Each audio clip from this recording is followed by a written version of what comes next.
Emergency Center. Yes, this is Corey Lambie-Cohen from Marinette High School. We have a student holding an entire class hostage right now. Okay, who's holding that? A student is holding an entire class. Okay, does he have any weapons? Yes, he does. What does he have? He has a pistol. And you want the officers to go to the commons? It's 7:25 Tell them to p.m., hurry. and I'm sitting in my 6th hour class.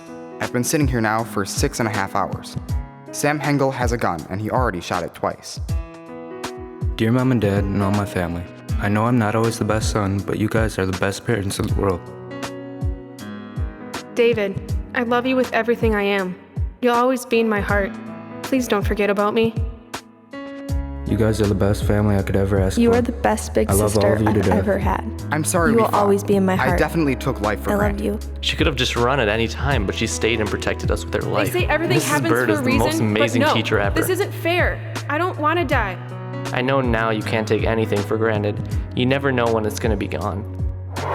Could you imagine receiving a call or a text from school saying that your kid is being held hostage by a student with a gun? Or that it's your kid with the gun holding others hostage? It's a challenge for us kids to grow up in today's world, and I know it's a challenge for you to raise us. As a parent, you expect your child's school to be a safe place, and it should be.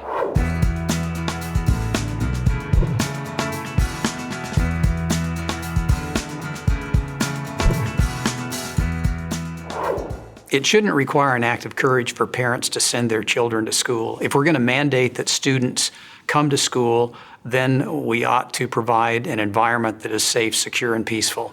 We're now facing situations where families are more frustrated right now. You know, you look at the economy, you look at the dynamics that take place around the home. The safest environment a lot of times for that young boy or girl is right there in that classroom, where home is filled with tension. You know, we have high unemployment rates. All of these things weigh in on conflicts that occur, you know, that have really nothing to do with school, but play a part at school. I spend all day in the school, so if it's not safe, then I'm not gonna come here wanting to learn. I'm gonna come here being scared. You know, if you don't feel safe, you're not gonna wanna come to school and learn. It's important to have safe schools because schools are the place where students learn. And if I don't feel safe at school, I'm not going to go to school. I know there's a lot of kids who skip school on a daily basis because they're afraid of encountering a bully or some other problem that might be there.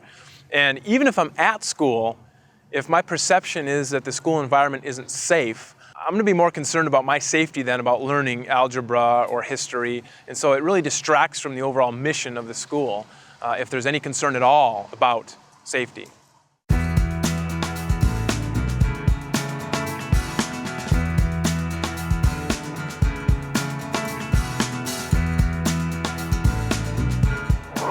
Although we're talking about the subject of school safety, there are some safety issues that go beyond the schoolyard.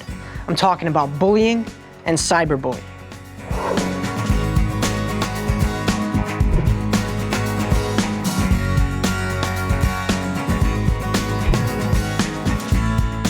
To me, bullying is anything, it's physical or emotional, anything that upsets you, bothers you, makes you uncomfortable in any way.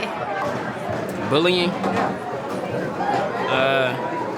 Guess when you disrespect another kid, you know, or like force them to do something that they don't want to do, you know. Well, bullying is basically when someone repeatedly harasses, intimidates, threatens, or otherwise makes life miserable for someone.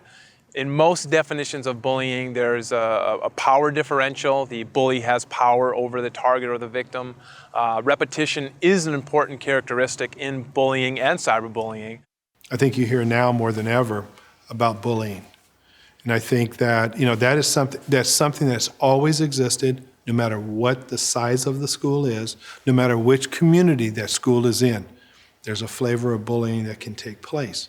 You know, I tease some of my friends. You know, me and some of my friends over here, we're real close. And like I tease on them, but then, you know, I make sure, you know, they know I'm joking, stuff like that, you know. But I would never like purposefully pick on them to the point where they're upset. With all the hype bullying is getting, we need to put it in perspective. Make certain we don't get so hypersensitive that even good-natured teasing and joking amongst friends is viewed and treated as bullying. With bullying, it's not so much the act of bullying, it's the reaction to the act that has such severe consequences. maybe a year ago, I was introduced to a woman in her 70s, and in the course of the introduction, the person told him what I do. I do the bullying classes, and immediately, she talked about when she was 5 years old in kindergarten being bullied on the bus. It stays with you. That sense of really being fearful and, being traumatized, it stays with you. I've been bullied. They pretty much hit me. They threw me down a stairwell once. I'm not exactly as large as other people. I'm much smaller, and I get made fun of a lot for that, for being short and for being so tiny. And it sucks, but just gotta kind of get over it, because if you do anything to counteract it, it makes things worse. They just started name calling and calling me a slut and like a bitch and stuff like that. If I'm picked on once or assaulted just one time, that's different than if it happens repeatedly, weekly, monthly, every other day. I've seen people not even show up to school because they were hurt so bad that they just couldn't even come to school anymore. 160,000 children miss school every year in our country because of bullying. It usually happens at lunchtime or like recess or stuff like that when teachers aren't around and most of the kids are just around. But I just go to the bathroom and cry.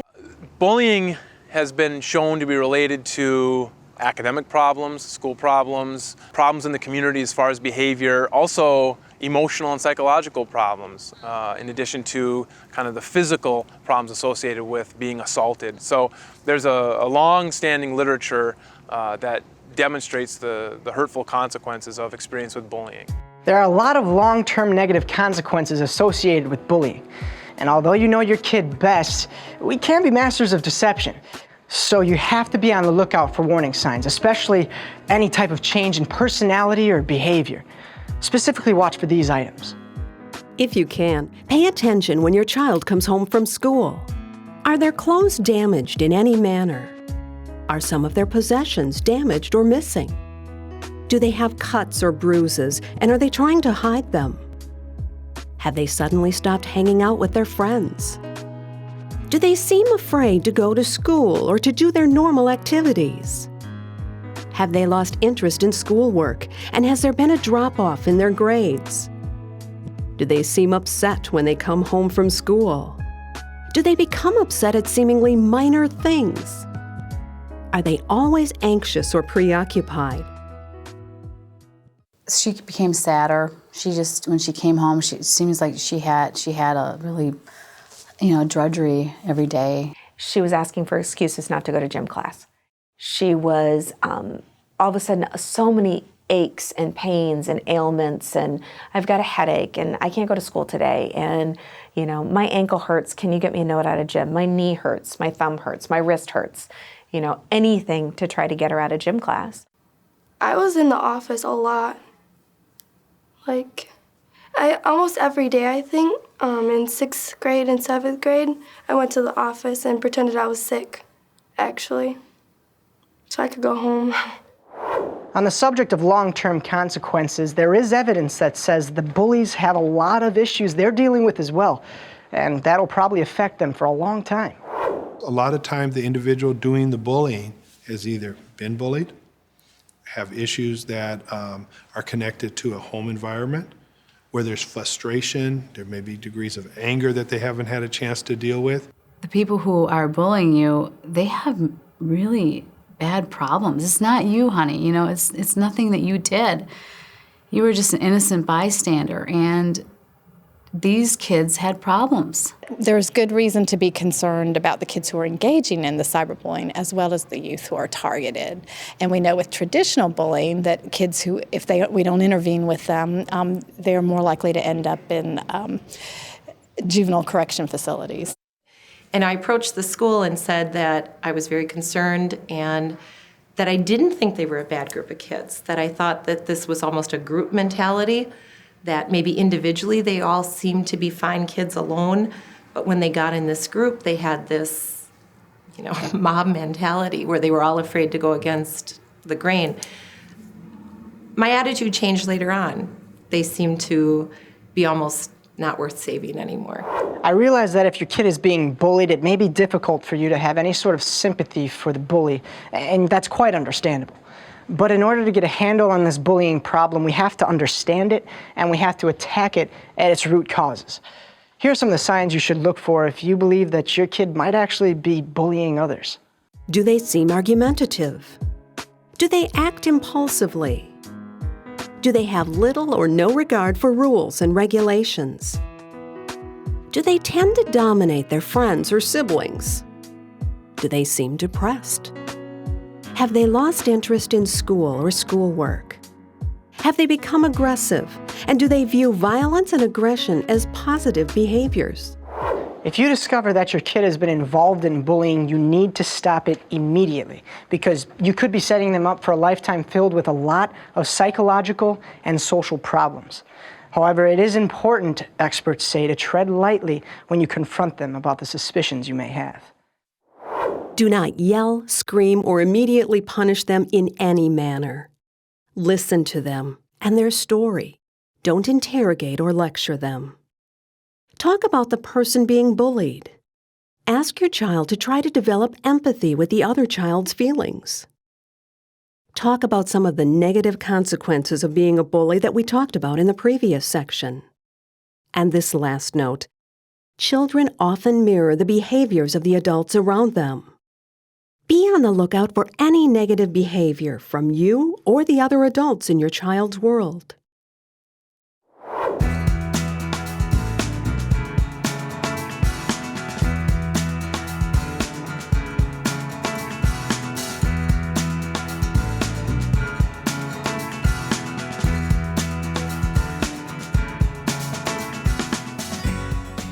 Although bullying is still a major safety issue we all need to know about, it has been replaced in scope and severity by its mutant offspring, cyberbullying.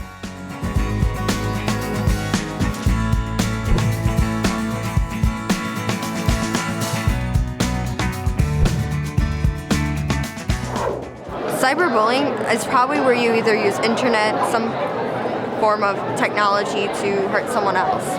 Our formal definition of cyberbullying is willful and repeated harm inflicted through the use of computers, cell phones, or other electronic devices. But basically what cyberbullying is using technology to cause harm. If you were to go on Facebook and post something that's talking about somebody else in a way that would be harmful or hurtful to their feelings, because everybody goes on the internet, you know. Yeah, on Facebook I have over 400 friends, so it's just a matter of, it spreads out to all of them. And then all of a sudden everybody comes to school the next day thinking that rumor is true, and it's a rumor. It keeps spreading, keeps being hurtful, and really brings somebody down. Because I have over 500 friends on Facebook and everybody sees it. So it's like, it's not cool. And my mom's on my Facebook. So it wasn't cool. Well, social networking provides yet another venue. So you've got bullying that's going to find a venue, whether it's in the schoolyard, whether it's on MySpace, whether it's on Facebook, whether it's on email, whether it's on text messaging. So now that social networking is where the kids are, and with 500 million people on Facebook and practically every kid in the Western world being one of them, sure, if the kids are there, they're going to use that as an avenue for cyberbullying. Cyberbullying may share some of the DNA of bullying, but the delivery system of cyberbullying and the ability of the cyberbully to hide in the shadows of anonymity make it a different animal altogether. Cyberbullying is another form of bullying, but I think people do this more because they won't have to be face-to-face and see people's reactions. In the past, we relied on kids being able to see how much that hurts somebody to say, I've gone too far. You don't know that you've gone too far, because what you get back is a verbal barrage back after you've messed with, picked at, humiliated. They then respond, retaliate, so therefore you feel justified in continuing it. And so there's this disconnect until we meet face to face, and by then the two of us are so angry and so hurt, we end up unleashing on each other at that point in time, and usually it's not verbal, it goes right away into physical. I see cyberbullying as a step on the farther side of being a crime victim ultimately, because so many times somebody who's bullied and abused in some way is ultimately a crime victim. That's just how it works many, many times. So if you can get it to stop, that may prevent future harm in other cases. With hundreds and millions of users worldwide, it should be no surprise to anyone that social networks are the favorite venues of cyberbullies. Well, you can leave comments on people's walls, and so people can write something that they don't like about you or something about your friends or family, and they can post it on your wall, and then everyone sees it, and they can comment on it too. So then you feel bad if someone comments on it. Well, he was just talking about it like, oh, you're ugly and you're short, you can't do anything, I don't know why you came to school. One of the things that happens on Facebook, for example, is somebody will say something rude or mean, and then other people will like that rude or mean comment. So it's a way you can chime in through the bullying, kind of sort of pile on without having to even be creative enough to come up with your own insults. While statistics show that males are more likely to bully and be bullied, with cyberbullying, that's not the case.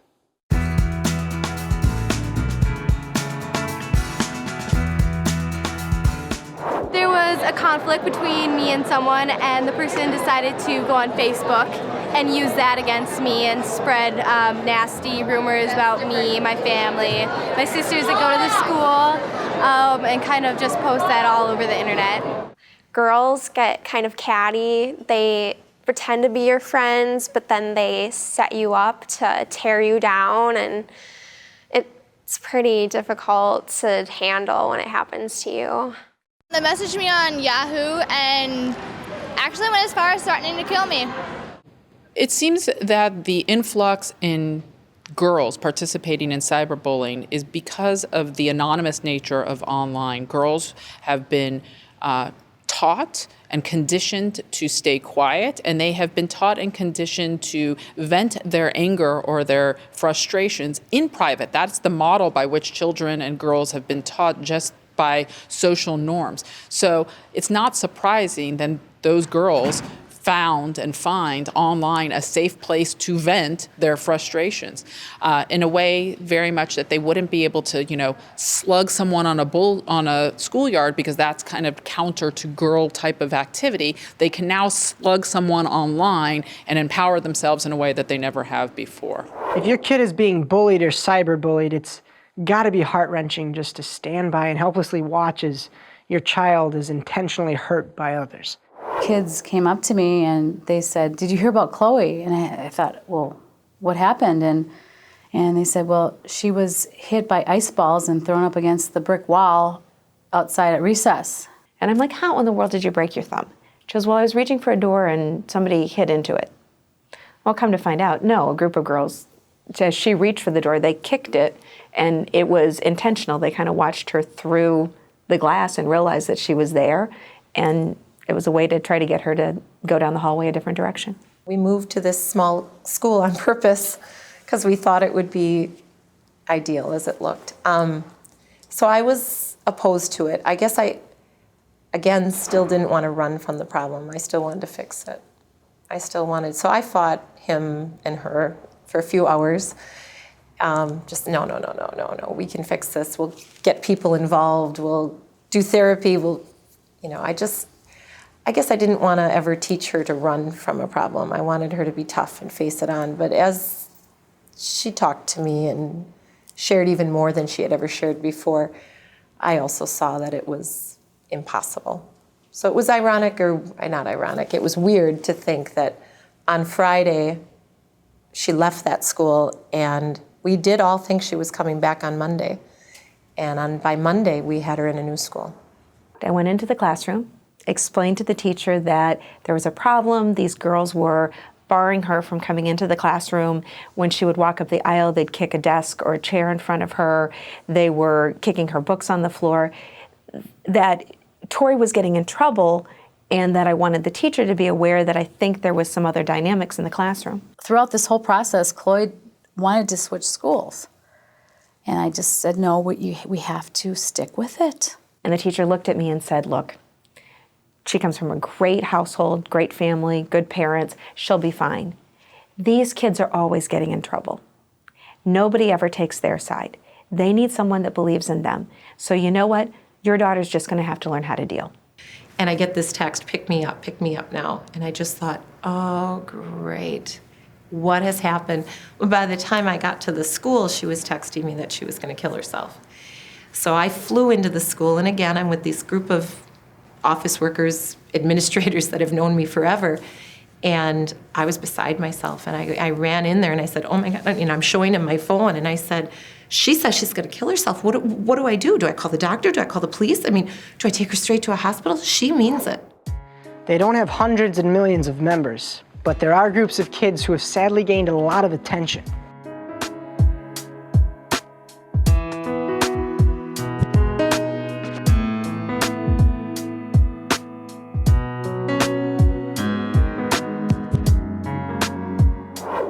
The suicide rate is very, very small relative to the very, very small. But these things make headlines. We get a piece of it. We don't get the full story all at once. And we react, and we think, oh my God, this is terrible. We need to make a law or something. And then within a week, there's a tornado or a volcano or an election or Miss America, whatever it happens to be. And pretty soon, boom, oh, let's forget about that one. And what I tell these folks when I'm talking to them, I said, look, these young people suffered so much that they saw their only out as suicide. Each story is a tragedy. Each story is different. Each story is the same in some ways. What we need to do is take a look and say, what were you trying to tell us that we didn't hear? What were you trying to tell us that we didn't hear? How can we listen to your story now and make sure that this never happens again to any other young person? What do we need to do to know, to remember, to make sure that your story is not forgotten? It truly is tragic to see kids my age and younger kill themselves. Some have been as young as 11 years old. Your heart has to go out to their families. And this is why we have to do something.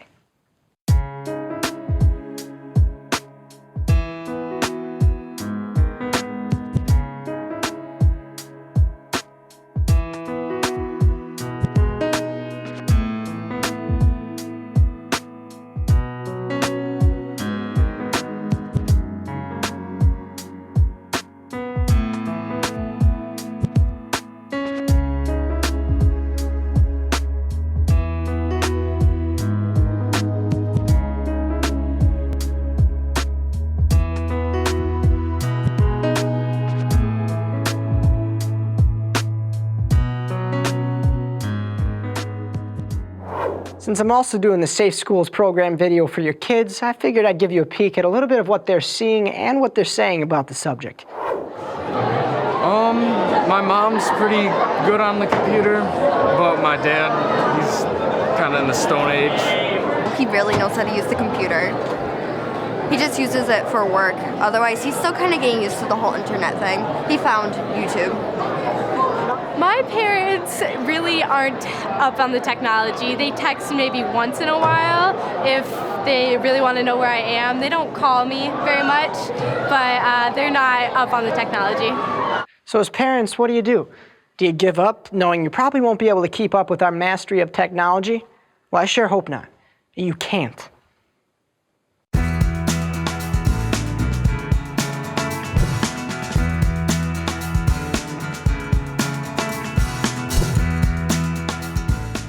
The only way to understand how technology is being used is to get tech savvy themselves. It is irresponsible in this day and age to not have a Facebook account. It is irresponsible to not navigate and know what Twitter is. It's irresponsible to never have looked and seen what kind of videos are on YouTube.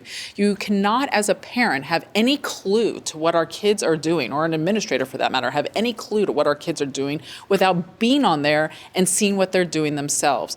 And we do believe that monitoring is appropriate, particularly when kids are beginning users of social networking sites, when they receive their first cell phone. So that's a time to do a little heavier monitoring, but to always recognize that the most important thing to do as a parent is talk with your kids about your guidelines and rules, and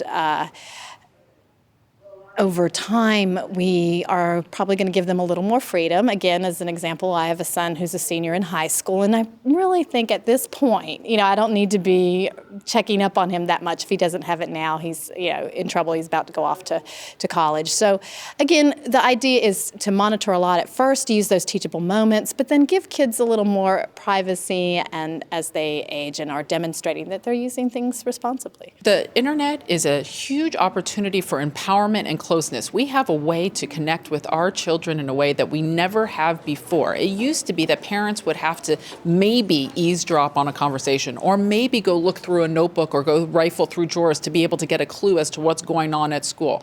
Now, with online, with Facebook, with MySpace, our kids are putting their statuses online in real time, every minute of the day. We have the ability to know exactly where they are, exactly what they're doing, who their friends are, who's partying, who's not partying, who's cheating, who's naughty, who's nice. So it's a great opportunity to use that information to make it make sense with what's going on in real life. So what I encourage parents to do is to not be worried or scared or hands off, to instead create an environment where they can learn from our tech-savvy children. Our kids are going to know more about technology than we could ever dream of.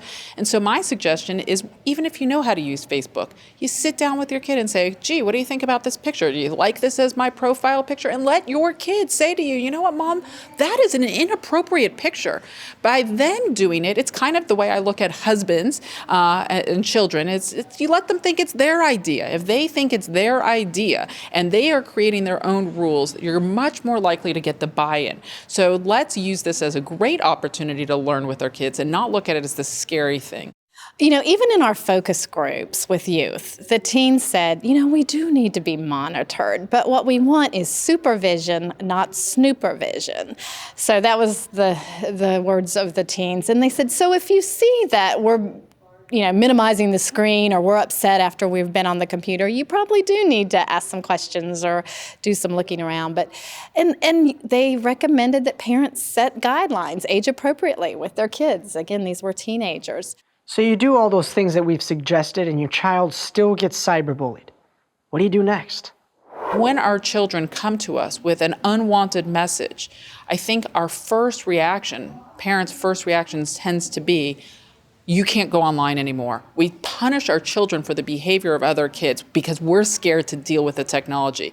We say, okay, you can't go on that computer program anymore. You can't go on that website anymore. Well, it's not the computer program and it's not the website. It's a person on the other end that is causing that unwanted message. So what we should instead do is we should say to our child, I'm so proud of you for coming to me and telling me, and thank you. And let's now delete that person and go back on and do what you were doing. Because if we punish our children for other people's behavior, they won't come to us again, and they won't tell us, and we have lost an opportunity to report and educate. What kids have told me, this is like hundreds and hundreds and hundreds of kids, adults don't know what to do. They're going to overreact, and the number one thing that scares the heck out of them, is that they are going to, you as the adult, you're going to take away my stuff.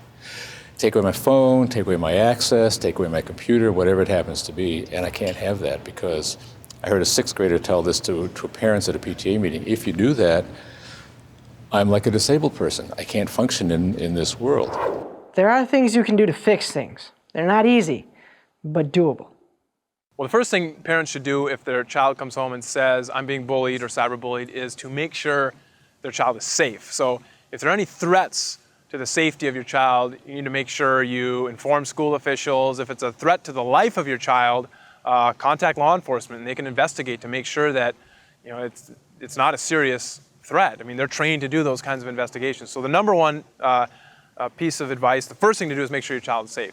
Then talk to your child a little bit about what's going on. What have they experienced? Where is it happening? We always recommend that victims keep a log, keep a journal. What happened, who it was that did it, who told them, how did they respond, who did they tell about the experience, and then so you have this record. One of the things you need to do if your child is being bullied a lot is document. Document everything. At some point, parents should contact the schools, maybe a counselor, an assistant principal, somebody some connection hopefully that they have in the school. Let them know about the situation so that they can monitor their child the student at school to make sure bullying doesn't continue, or again, there aren't any threats to the safety of the child. And most schools, especially counselors, have some strategies as far as dealing with it. And I mean, all that kids want is for the behavior to stop. That's the number one thing. They don't even necessarily usually think that the bully should be punished. They just want it to stop. Okay, so that's the underlying goal here. So if counselors and others can be creative in terms of just getting it to stop, so you call the bully in, and you basically explain, I've heard you've been involved in some bullying. This ends right here. Okay, if you look at this student the wrong way or anybody else, if you talk to anybody about this, it's going to be this consequence or that consequence. And making it clear that the number one goal is it's got to stop. Kids are afraid that it's just going to make matters worse by talking to an adult. So, for example, a parent responding by quickly running over to the house of the bully and screaming at the top of your lungs to the bully's parents and saying they're not a good parent, that's probably not going to work. So they need a sort of more measured response and again, think creatively in terms of how to get this to stop. Some books will suggest that you confront the bully's parents. No, I don't think this is a good idea. And yet there are books out there that say this. I think you put them on the defensive, they will back their child, you will not get a discussion going. Keep track of the evidence and see who you need to talk to next. You may need, maybe if it's somebody you're comfortable talking with, if it's another parent you know, this is kind of touchy, but you might want to talk to another parent. You might need to contact the school, the principal, the counselor, the teacher, and let them know that this is going on, particularly if you know some of the other parties involved in the situation. Save evidence. Take screenshots. Save URLs. Print off emails. Just something, and it's not so much that you want to keep and look at this stuff over and over again, but if you need to go to the police or you show the counselor what's going on, you have something in hand that you can easily show. You've done all the things you have to do. You've talked to all the people whom you're supposed to talk to, and still, nobody does anything.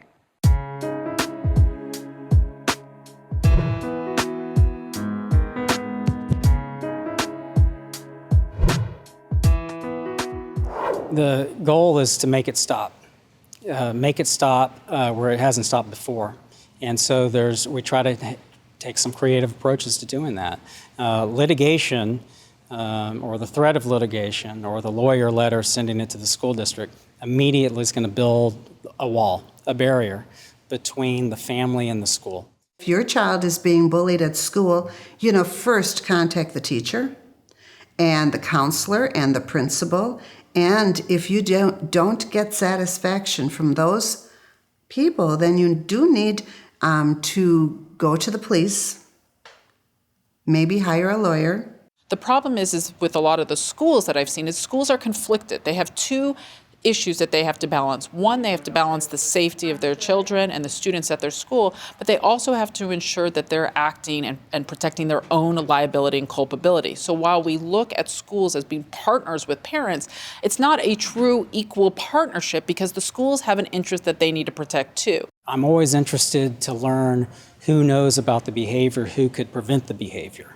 It would be the cyberbully himself or herself. It could be their parents, because there could be an action against the parents potentially.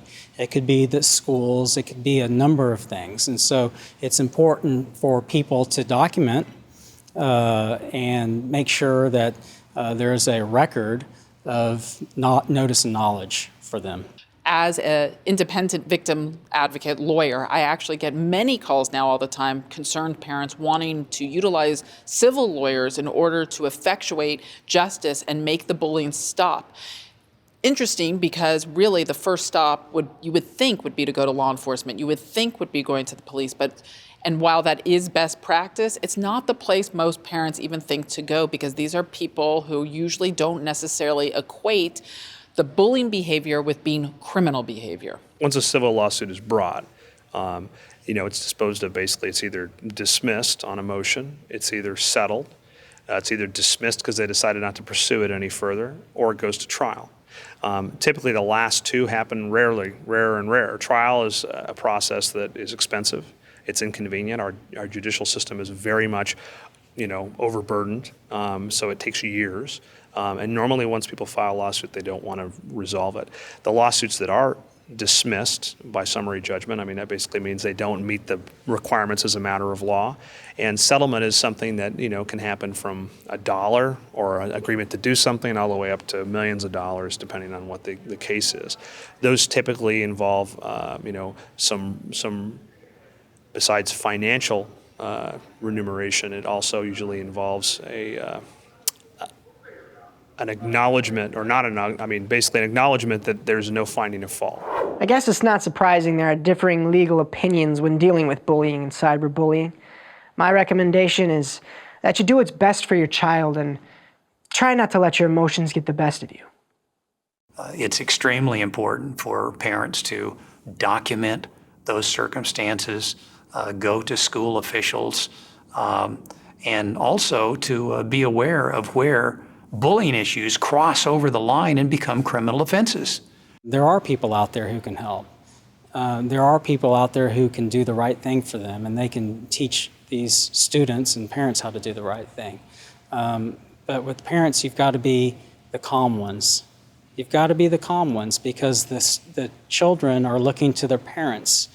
And if the parents give the impression to their children that there's just nothing but chaos and I can't help you, then it's very counterproductive.